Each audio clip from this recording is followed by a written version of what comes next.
চলতে হলে ইসলামের আদর্শ কোনটা এটাও আপনি জানিয়েছেন। দোকানদারি করতে হলে ইসলামের আদর্শ কোনটা এটাও আপনি জানিয়েছেন। কৃষিকাজ করতে হলে ইসলামের আদর্শ কোনটা এটাও আপনি জানাইছেন। নামাজ পড়তে হলে ইসলামের আদর্শ কোনটা এটাও আপনি জানাইছেন। রাজনীতি করতে হলে ইসলামের আদর্শ কোনটা এটাও আপনি জানাইছেন। আপনি যে কোনো কাজের মধ্যে গাড়ি চালাইতে হলে ইসলামের আদর্শ কোনটা এটাও আপনি জানাইছেন। মানুষের সাথে চলতে হলে ইসলামের আদর্শ কোনটা এটাও আপনি জানাইছেন। আপনি একজনের সাথে আত্মীয়তা করতে হলে ইসলামের আদর্শ কোনটা এটাও আপনি জানাইছেন। আপনার আদর্শ অনুযায়ী যারা চলবে তাদের প্রতিফল হলো জান্নাত, আর আপনার আদর্শ অনুযায়ী যারা চলবে না তাদের প্রতিফল হলো জাহান্নাম। এটা কি আল্লাহ পাক রব্বুল আলামিন জানিয়ে দিলেন, যাহারাল ফাসাদু ফিল বাররি ওয়াল বাহরি বিমা কাসাবাত আইদিন নাস লিয়ুযিকাহুম বা'দাল্লাযী আমিলু লাআল্লাহুম ইয়ারজিউন। রসুলের আদর্শ অনুযায়ী ব্যবসা করবা, এর মধ্যে সব আছে। রসুলের আদর্শ অনুযায়ী খানা খাইবা, এর মধ্যে সব আছে। রসুলের আদর্শ অনুযায়ী স্ত্রীর সাথে কথা বলবা, এর মধ্যে সব আছে।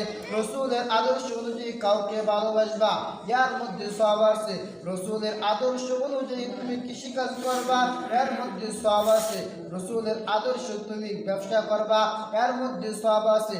রসুলের আদর্শ অনুযায়ী তুমি কোরআন তেলাওয়াত করবা, এর মধ্যে সব পাইবা। রসুলের আদর্শ অনুযায়ী তুমি টাকা পয়সা উপার্জন করবা, এর মধ্যে সব পাইবা। রসুল করিম সাল্লাল্লাহু আলাইহি সাল্লামের আদর্শ অনুযায়ী তুমি চাকরি করবা, এর মধ্যে সব পাইবা। অর্থাৎ পৃথিবীর বুকে যত কাজ আছে সমস্ত কাজ দুই প্রকার। কয় প্রকার? সমস্ত কাজ দুই প্রকার। একটা হলো গুনাহ, আরেকটা হলো সব। রসুলের আদর্শ অনুযায়ী যে কোনো কাজ করবা এর মধ্যে আল্লাহ তাআলা সব লিখেছেন, আর যে রসুলের আদর্শ ছাড়া যে কোনো কাজ করবা এর মধ্যে তোমার কি হবে? গুনাহ হবে। এখন পদ্ধতি দুইটা, হয়তো রসুলের আদর্শ মানবা আর নয়তো ছাড়বা। যদি মানো কামিয়াবি, আর যদি না মানো অকামিয়াবি। তখন আল্লাহ পাক রব্বুল আলামিন বলতেছেন, নিশ্চয় নিশ্চয় ইন্না আরাদনাল আমানাতা আলাস সামাওয়াতি ওয়াল আরদি ওয়াল জিবালি ফাআবাইনা আন ইয়াহমিলনাহা ওয়া আশফাকনা মিনহা ওয়া হামালাহাল ইনসান ইন্নাহু কানা যালুমান জাহুলা। আমি আসমানকে আমানত দিলাম, আসমান গ্রহণ করলো না। জমিনকে আমানত দিলাম, জমিন গ্রহণ করলো না। পাহাড়কে আমানত দিলাম, পাহাড় গ্রহণ করলো না। পর্বতকে আমানত দিলাম, পর্বত আমানত গ্রহণ করলো না। নিশ্চয় তুমি আদম যদি আমার আমানত গ্রহণ করো আর এই আমানত সঠিকভাবে পালন করো, আমি অবশ্যই অবশ্যই তোমাকে জান্নাত দান করব। মুহাম্মদুর রাসূলুল্লাহ সাল্লাল্লাহু আলাইহি সাল্লাম শ্রেষ্ঠ নবী যে কিভাবে হলেন জানেন?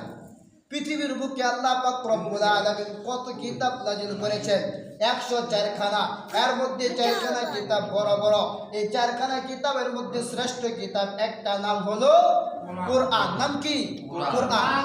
সমস্ত নবীর কাছে আল্লাহ পাক রব্বুল আলামিন একখানা করে কিতাব দিয়েছেন। যে নবীগুলা দামি ছিলেন, রসুল ছিলেন, তাদেরকে তাওরাত দিয়েছেন, ইনজিল দিয়েছেন, জাবুর দিয়েছেন।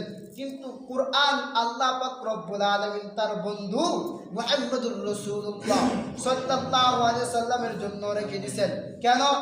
তাওরাত, ইনজিল, জাবুর এই সবগুলোর মধ্যে যা আছে এক কোরআনের মধ্যে তা আছে। রসুলের আমানত সে পরিপূর্ণভাবে রক্ষা করে দুনিয়া থেকে বিদায় গ্রহণ করেছেন, ওয়াফাত করে আল্লাহ তাআলার দরবারে চলে গেছেন। কিন্তু তার আখলাক, তার তবিয়ত, তার রসুলের হাদিস, আল্লাহ তাআলার কোরআন জগতের মানুষের কাছে দিয়ে গেছেন না নিয়ে গেছেন? দিয়ে গেছেন। এখন এই আখলাক, এই তবিয়ত, এই আমানত আমাদেরকে রক্ষা করতে হবে। আল্লাহ তাআলা আমাদেরকে আমানত দিয়েছেন। প্রত্যেকটা মানুষকে, প্রত্যেকটা জাতিকে আল্লাহ তাআলা কি দিয়েছেন? আমানত দিয়েছেন। আমাদেরকে আমানত দিয়েছেন। আমাদের আমানত কি বলেন? এই ধরার জন্য হাত দুইটা কে দিয়েছে? দেখার জন্য চোখ দুইটা কে দিয়েছে? কথা বলার জন্য জবানটা কে দিয়েছে? চলার জন্য পা দুইটা কে দিয়েছে? আমাকে শোনার জন্য, মানুষের কথাগুলো শোনার জন্য কান দুইটা কে দিয়েছে? মহাব্বত করার জন্য অন্তরটা কে দিয়েছে? সবকিছু আল্লাহ তাআলা আমাকে আমানত হিসাবে দিছে। কি হিসাবে? আমানত হিসাবে দিছে। আপনার মার প্রতি একটু মহাব্বত করে যদি চক্ষু দুইটা দ্বারা একবার তাকান, তাহলে বলেছে দুইটা উমরা একটা বড় হজের সব আল্লাহ তাআলা। তাহলে এই চক্ষু দ্বারা আপনি কোরআনের দিকে তাকাইলেন, চোখের হক আদায় হলো, আমানত রক্ষা হলো, বিনিময়ে আপনি জান্নাত পেয়ে গেলেন। আজকে আল্লাহ পাক রব্বুল আলামিন জবানটা আমাকে কি দিবেন? আমানত দিবেন। এই জবান দ্বারা আল্লাহর কোরআন পড়ব, তেলাওয়াত করব, আল্লাহর জিকির করব, ভালো কথা বলবো, বন্ধুর সাথে ভালো কথা বলবো, স্ত্রীর সাথে ভালো কথা বলবো, সন্তানকে আব্বু বলে ডাকবো, মেয়েকে কন্যা বলে ডাকবো। এরকম সুন্দর একটা জবান দিল। এই জবান দ্বারা আমরা গীবত করতেছি, এই জবান দ্বারা আমরা মিথ্যা বলতেছি। এই মিথ্যা বইলা, এই জবান দ্বারা গীবত কইরা যখন আমরা আমাদের জবানের আমানত খেয়ানত করি, তাহলে কিনা বললো আল্লাহ তাআলা কিনা জানিয়ে দিচ্ছেন, জবানের আমানত যদি খেয়ানত করি তাহলে পরিণাম কি? জাহান্নামের 1 সেকেন্ডের অশান্তি 70 বছর শান্তির থেকে আরো ভয়ঙ্কর, আরো কঠিন। তাহলে জাহান্নামে যেতে চান? যদি জাহান্নামে যেতে না চান, আমি অনুরোধ করে বলবো, হাতের একটা আমানত আছে, পায়ের একটা আমানত আছে, জবানের একটা আমানত আছে, চোখের একটা আমানত আছে, কানের একটা আমানত আছে। এই আমানত গুলা ঠিক করেন। হাতের আমানত হলো হাত দ্বারা কাউকে প্রহার করা যাবে না। পায়ের আমানত হলো এই পা দ্বারা গুনার দিকে যাওয়া যাবে না। চোখের আমানত হলো এই চক্ষু দ্বারা কোনো গুনাহ কাজ করা যাবে না, এই চক্ষু দ্বারা টিভি দেখা যাবে না। কানের আমানত হলো এই কান দ্বারা বেগানা নারীদের গান শোনা যাবে না, ওই ব্রিটিশ নারীদের গান শোনা যাবে না। আর হলো অন্তরের একটা আমানত হলো, অন্তর দ্বারা আপনি আপনার স্ত্রীকে মহাব্বত করেন, কোনো সমস্যা নাই। আপনার ভাইকে মহাব্বত করেন, কোনো সমস্যা নাই। আপনার বোনকে মহাব্বত করেন, কোনো সমস্যা নাই। আপনার বাবাকে মহাব্বত করেন, কোনো সমস্যা নাই। আপনার পৃথিবীর যত বন্ধু আছে সকলকে মহাব্বত করেন, কোনো সমস্যা নাই। কিন্তু যে অন্তর আমি আল্লাহ দিছি, এই অন্তর দ্বারা আমি আল্লাহকে মহাব্বত করে 5 ওয়াক্ত নামাজ পড়িও, এই অন্তর দ্বারা আমি আল্লাহকে মহাব্বত করে কুরআন ওয়ালাকে মহাব্বত করিও, এই অন্তর দ্বারা যে কুরআনকে একটু তেলাওয়াত করিও, এই অন্তর দ্বারা তুমি দুনিয়ার যত ভালো আছে সমস্ত ভালো কাজকে মহাব্বত করিও। সর্বশেষ এই অন্তর দ্বারা মুহাম্মদুর রাসূলুল্লাহ সাল্লাল্লাহু আলাইহি সাল্লাম, যে নবীকে সৃষ্টি না করলে দুনিয়া সৃষ্টি করতাম না, যে নবীকে সৃষ্টি না করলে আসমান সৃষ্টি করতাম না, যে নবীকে সৃষ্টি না করলে বাংলাদেশ নামে কোনো দেশ থাকতো না। এই নবীকে একটু মহাব্বত করিও। যদি এই নবীকে মহাব্বত করতে পারো, তাহলে আমি আল্লাহর মহাব্বত পাইবা, আর নবীর মহাব্বত পাইবা। নবীর মহাব্বত আর আমি আল্লাহর মহাব্বত ছাড়া দুনিয়াতে শান্তি থাকা সম্ভব না, আখিরাতে তো শান্তি থাকা কখনো সম্ভব না। তাহলে কি করতে হবে? আমানত ঠিক করতে হবে, এবং যে অন্তর আল্লাহ তাআলা দিবেন, এই অন্তর দ্বারা আল্লাহ রাসূল মুহাম্মদুর রাসূলুল্লাহ সাল্লাল্লাহু আলাইহি সাল্লামকে মহব্বত করতে হবে। তার মহব্বতের আদতটা কি? রাসূলকে মহব্বতের আদত হলো রাসূলের আখলাককে আমার জীবনের সাথে মিলানো। রাসূলের আখলাক ছিল, রাসূল যখন রাস্তা দিয়ে চলতেন ডান দিক দিয়ে চলতেন, রাসূল যখন খাইতেন সুন্নত তরিকা খাইতেন, রাসূল যখন কথা বলতেন সুন্নত তরিকা কথা বলতেন, রাসূল যখন স্ত্রীর সাথে কথা বলতেন তখন সুন্নত তরিকা কথা বলতেন, রাসূল যখন ব্যবসা করতেন সুন্নত তরিকা ব্যবসা করতেন, রাসূল যখন বাজারে যাইতেন তখন সুন্নত তরিকা বাজারে যাইতেন, রাসূল যখন সমাজে কথা বলতেন তখন রাসূল সুন্নত তরিকা কথা বলতেন। রাসূল 1 ওয়াক্ত নামাজ ছাড়েন না। রাসূলের 5 ওয়াক্ত নামাজের মধ্যে 5 ওয়াক্ত নামাজের মধ্যে সুন্নত আছে। প্রত্যেকটা সুন্নত মেনে 5 ওয়াক্ত নামাজ পড়েন। আল্লাহ এবং রাসূল দুইজনকে মহব্বত করেন। আর আল্লাহ তাআলা আপনাকে যে আমানতগুলো দিয়েছে, এই আমানতগুলো রক্ষা করেন। আল্লাহ তাআলা অবশ্যই আমাকে আপনাকে আমানত রক্ষা করার বিনিময় জান্নাতে দিয়ে দিবেন। কি কথা ঠিক না? এই জন্য কি করতে হবে? আমানত রক্ষা করতে হবে। আল্লাহ পাক রব্বুল আলামিন বিশেষ করে বর্তমান অবস্থা হলো এরকম অবস্থা, দুনিয়ার বুকে এখন চক্ষুকে হেফাজত করা, চোখের আমানতদারি ঠিক রাখা বড় ভয়ঙ্কর হয়ে উঠছে। আজকে দুনিয়ার বুকে জবানের আমানত ঠিক রাখা বড় ভয়ঙ্কর হয়ে উঠছে। আজকে জবান দুনিয়ার বুকে কানের আমানত রক্ষা করা বড় ভয়ঙ্কর হয়ে উঠছে।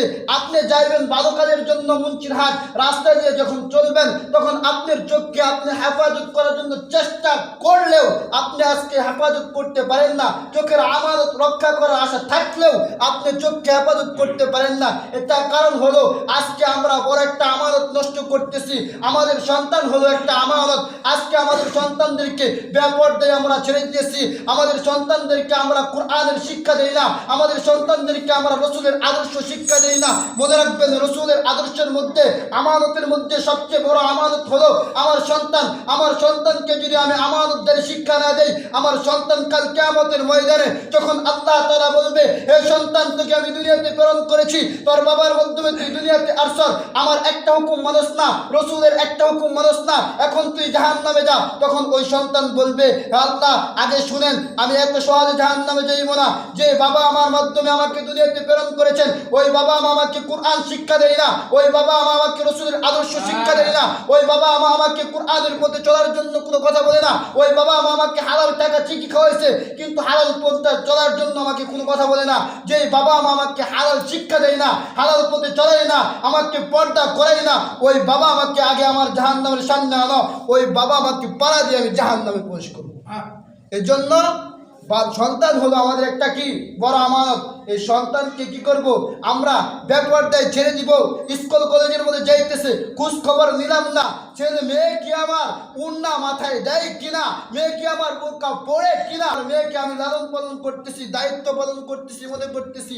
এরকম চিন্তা করে যারা রসুলের আশিক হইয়া আল্লাহর মহাব্বতি বান্দা হয়ে মৃত্যুবরণ করতে চান, তাদের চিন্তা বাদ দিয়ে দেন। আপনার মেয়ে কি করে, আপনার ছেলে কি করে, এই চিন্তা ফিকির নিয়ে আপনার ছেলেকে আপনার মেয়েকে যখন সঠিক পথে চালাইবেন তখন আপনি বলতে পারবেন, না আমার সন্তানকে আমি কোরআন শিক্ষা দিছি, আমার সন্তানকে আদর্শ শিক্ষা দিছি, রসুলের সুন্নত শিক্ষা দিছি, এখন আমি আল্লাহর রসুলকে এবং আল্লাহকে মহব্বত করে জান্নাতে চলে যেতে